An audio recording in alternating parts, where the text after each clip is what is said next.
บาดเจ็บถมโสมกรุบจำเรียบซัวปกไม้บองพระโอนแต่งออกคณีได้กำปงแต่ตามด้านเทศนาในชาแนลพีนิวแต่งออกคณีสำหรับไงนี่คือจิตไงตีดอบในคายตกล้าชนำปีปอมไปปรำหายโดยเอาไปเดบานสัญญาจมวยบองพระโอนปีเปกันลองเตยหายถักย่อมนั่งเตยสวายรอรอปฏิกาปอรมีนได้การเมียนในประเทศไทยนำใบเลือกโยกมาใจรำเล่ใจจูนดอบองพระโอนแต่งออกคณีบานดัง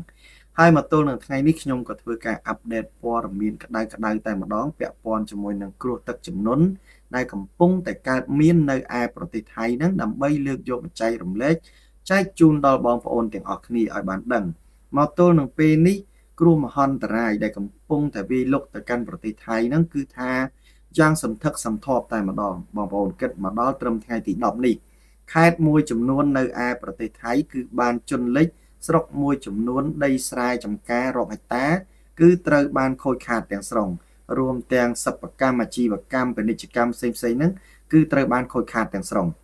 ให้อะไรในบองโอนมุนหนึ่งเชียนโจตดอลอัตบอสขยมกระจองรำลึกจูนบองโอนบันติกรอปฏิกาปอรมีนได้ขยมแต่งแต่เพื่อใจจูนดอบองโอนแต่งออกนี้ขยมแต่งแต่รำลึกจูนบองโอนทาเนื้อปีได้ประเทศไทยปนปองจองเถื่อไว้มวยหรือกระจองรำโลกบ่มเปียนมากันตักใดกัมพูชีขนมกะลาแต่สะนามวยกระด้อยประเทศไทยหนึ่งรองพอลปะปอลปีกลัวมหันตรายตักจำนวนนากีภัยจอบชุหรือก็ประโทรณีสโลไปจังเตอปนใต้บองโอนคลาประสันบาเหมือนเชื่อเต้จมกระทาบองโอนอาจหนึ่งเตียงตัวจมวยหนึ่งวิดีโอชมบานให้เราไว้บางชมเฮียนในจีแบบนี้ให้มายังวินเทียบบองโอนได้เชื่อเลยอะไปจมเนื้อเชื่อแต่เลยบนบาเปียปอนจมวยหนึ่งการสร้างบาประกรรมยืนหนึ่งตัวรองพอลกรรมต่างโลกไอบองโอนอาจเตรียมตัวโดยขณีบองโอนนักหักชมในจีเต้เตอหรือกับขบให้เราไว้บางชมเฮียนในจีโดยเฉพาะบองโอนกาปีประมาณไงมนนิตเฮียนไทยก็รวมเตียงรถมนตรีทำไมโลกอาหนตินนั่งกับบานประกาศความโตรแต่ดอโยเทียไทยได้โยเทียไทยประกาศจองบานใดกัมพูชีอย่างดัดละหังกาแต่หมดดองในไงตีดอบนี่แต่หมดดองบองโอนนะกีทากีทวอย่างไม่จะได้ออกบ้านใดกัมพูชีในไอพุ่มไพรจันนะบองโอนออกบ้านในขนมไงตีดอบนี่โดยชนะจับตั้งปีไงได้ไทยทวการประกาศนมเมาบองโอนขยมสังเกตเคยทาประเทศไทยคือโรงพอลปะปอลอัมปีกลัวมหันตรายนั่งซึ่งแต่รอทั้งไงกลัวอากีภัยกลัวตักจุ่มนนนั่นคือการเมียนบันดักเนี่ยด้วยจอมจังบางปอนนะบันดักเนี่ยด้วยจอมให้เอาไว้ได้สำคัญบางปอนยื่งจำลายตรองถาทั้งไงที่ดอบคือจิตทั้งไงได้กีนั่งกำฮัดบางปอนนะดักกำฮัดยกได้กัมพูชี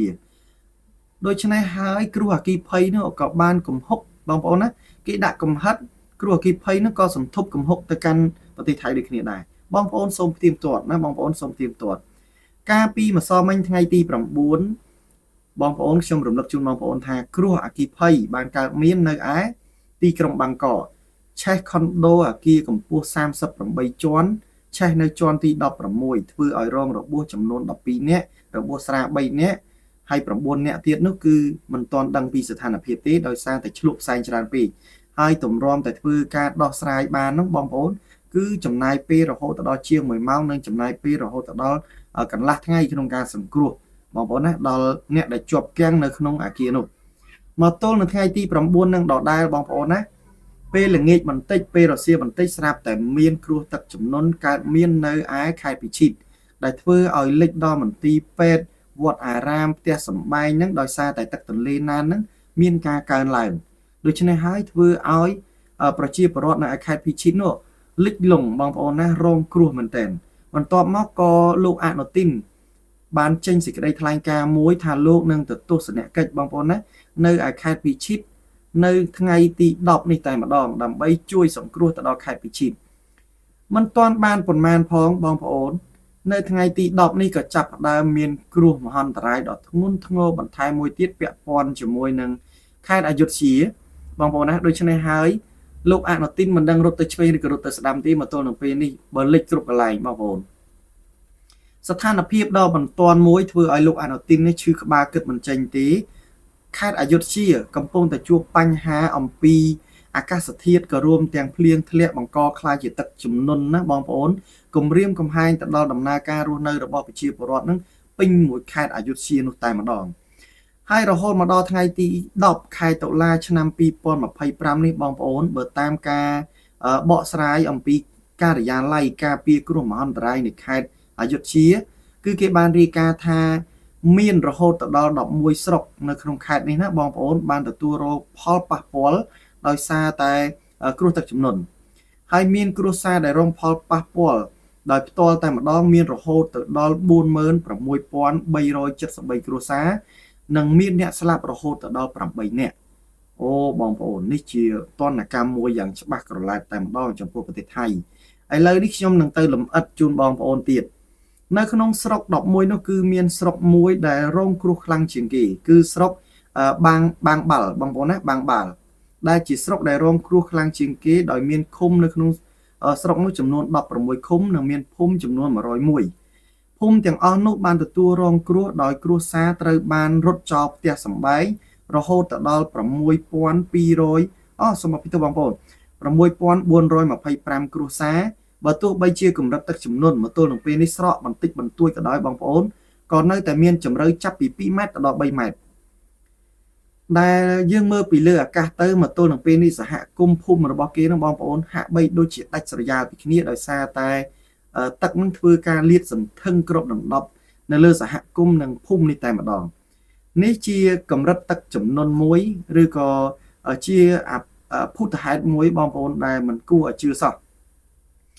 បើយើងប្រៀបធៀបដោយអ្វីដែលខ្ញុំតែងតែរំលឹកជូនបងប្អូនពីពេលកន្លងទៅហើយថាទឹកជំនន់នៅឯប្រទេសកម្ពុជាប្រសិនបើយើងយកមកប្រៀបធៀបគ្នាណាបងប្អូនមានភ្លៀងធ្លាក់មានខ្យល់ព្យុះដូចគ្នាប៉ុន្តែគ្រោះទឹកជំនន់នៅឯប្រទេសកម្ពុជាមានការកើនឡើងគឺលំដាប់ទឹកហ្នឹងពី3ទឹកទៅកន្លះម៉ែត្រទៅ1ម៉ែត្របងប្អូនណាតាមតំបន់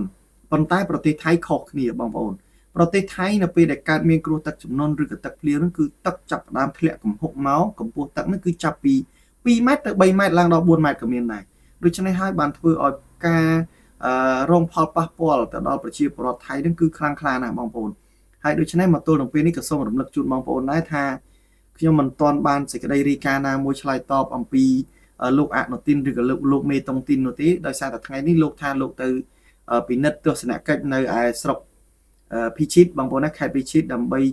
ទៅជួយសង្គ្រោះទៅដល់ខេត្តនោះកំពុងតែរងផលប៉ះពាល់ពីគ្រោះទឹកជំនន់ស្រាប់តែមកទល់នឹងព្រឹកនេះប្រហែលជាមិនទាន់បានទៅខេត្តភីឈីតទេឥឡូវនេះអយុធ្យាលេខទៀតណាយើងនឹងទៅលម្អិតបន្តទៀតបន្ថែមបន្តិចទៀតបងប្អូនពាក់ព័ន្ធជាមួយនឹងករណី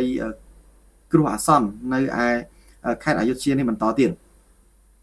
បើយើងមើលពីកម្រិតរាយការណ៍របស់គេមកទល់នឹងពេលនេះការលិចលង់នៅឯអយុធ្យាបងប្អូនឃើញថាមានការលិចលង់សាលារៀននោះមានចំនួន33កន្លែងបងប្អូនណាវិហារអ៊ីស្លាមមាន2កន្លែងវត្តអារាមមាន38កន្លែងនិងផ្លូវបេតុងក្នុងសហគមន៍ធំហ្នឹងមានចំនួន58កន្លែងខណៈដែលដីធ្លី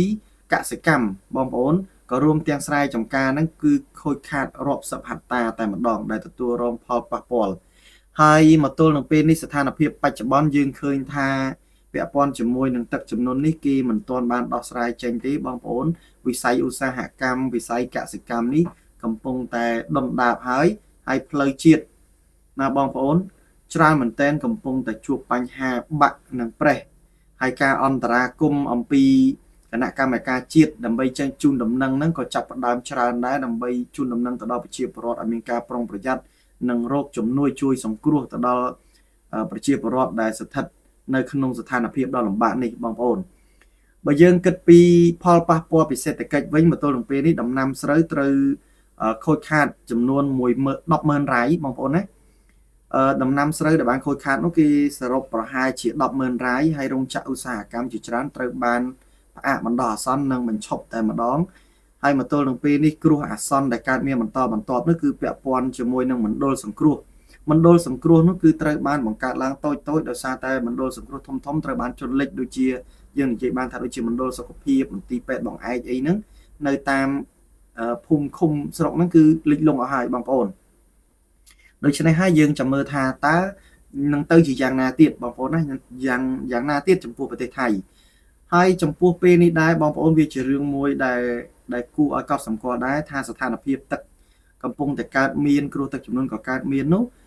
ការដែលកើតជំងឺនឹងក៏ចាប់ផ្ដើមមានដែរបងប្អូនដោយសារតែ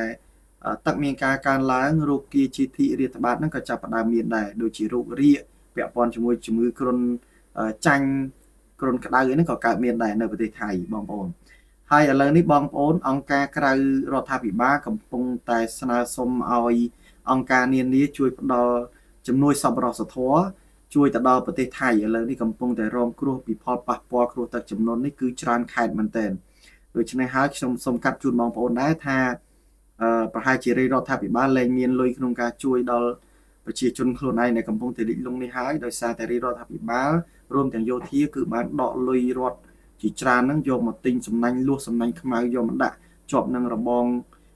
ព្រំដែនកម្ពុជាហ្នឹងច្រើនមែនទែនដូច្នេះហើយឥឡូវនេះផលប៉ះពាល់ពីការរងផលទឹកជំនន់នេះគឺมันមានលុយសម្រាប់ទៅផ្គត់ផ្គង់ដល់ប្រជាជនដែលកំពុងតែរងគ្រោះនេះទេបងប្អូននេះជារឿងហេតុមួយដែលកើតមានសម្រាប់ថ្ងៃនេះតែម្ដងនៅឯខេត្តអយុធ្យាបងប្អូនដែលរងផលប៉ះពាល់ពីគ្រោះទឹកជំនន់កើតមាននៅក្នុងថ្ងៃទី10នេះតែម្ដងដូច្នេះបងប្អូនសម្រាប់អត្ថបទនេះក៏ឈានដល់ទីបញ្ចប់ដែរហើយក៏សូមអរគុណពុកម៉ែបងប្អូនទាំងអស់គ្នាសម្រាប់ការចំណាយពេលវេលាដ៏មានតម្លៃក្នុងការតាមដានទស្សនានៅ Channel PNews ទាំងអស់គ្នាប្រសិនបើមានអ្វីដែលថ្មីខ្ញុំនឹងធ្វើការអាប់ដេតជូនបងប្អូនជាបន្តបន្ទាប់ពាក់ព័ន្ធជាមួយនឹងគ្រោះអាសន្នគ្រោះមហន្តរាយដែលកើតមាននៅប្រទេសថៃលើកយកមកចែករំលែកចែកជូនដល់បងប្អូនទាំងអស់គ្នាហើយពេលវេលានេះខ្ញុំបាទ PNews ក៏សូមអរគុណនិងសូមជម្រាបលាពុកម៉ែបងប្អូនទាំងអស់គ្នាជួបគ្នានៅឱកាសក្រោយទៀត